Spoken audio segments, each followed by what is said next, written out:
হযরত আম্মার বিন ইয়াসির রাদিয়াল্লাহু তাআলা, এই যে ছোট ছোট বাচ্চাদেরকে দেখলে, যুবকদেরকে দেখলে হযরত আম্মার বিন ইয়াসিরের কথা মনে পড়ে। 6 থেকে 8 বছরের সাহাবা।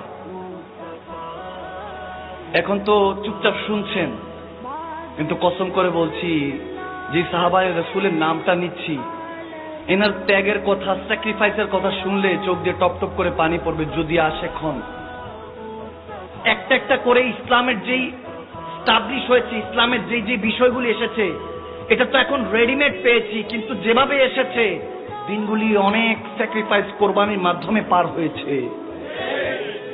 আম্মার বিন ইয়াসির রাদিয়াল্লাহু তাআলা, চোখের সামনে তেনার বাবা হযরত ইয়াসির বুকের মধ্যে, হাতের মধ্যে প্যারাক মেরে, বড় বড় প্যারাক মেরে শহীদ করে দিল।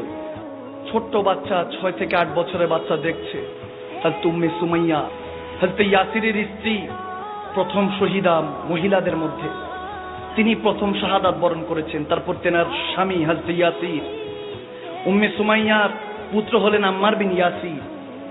ছোট্ট বাচ্চা দেখছে, মাকে এক পায়ের মধ্যে রশি পেঁচিয়ে একটা উটের মধ্যে বাঁধলো, আরেক পায়ের মধ্যে রশি পেঁচিয়ে উটের মধ্যে বাঁধলো। কাফেরা বলতেছে কলমা ছাড়ো, নবীর কলমা ছাড়ো।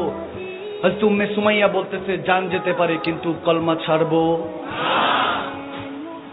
2 পা চিড়ে মাঝখান দিয়ে, 2 উট 2 দিকে রওনা দিয়েছে, মাঝখান দিয়ে চিড়ে শাহাদাত বরণ করেছেন হযরত উম্মে সুমাইয়া। সন্তান দেখছে, বুখারী হাদিস পড়ছি, গভীর খেয়াল, বাবাকে নির্মম ভাবে শহীদ করলো, দেখছে। তেনার বড় ভাই, তাকেও শহীদ করা হলো, দেখছে। এরপর আসলো হযরত আম্মার বিন ইয়াসিরের কাছে, চাবুক মারলো, রক্তাক্ত করলো, বলছে কালমা ছাড়, নবী মুহাম্মাদের কালমা ছাড়। নাউজুবিল্লাহ। তিনি বলতেছেন জান যেতে পারে, কিন্তু কলমা ছাড়বো না।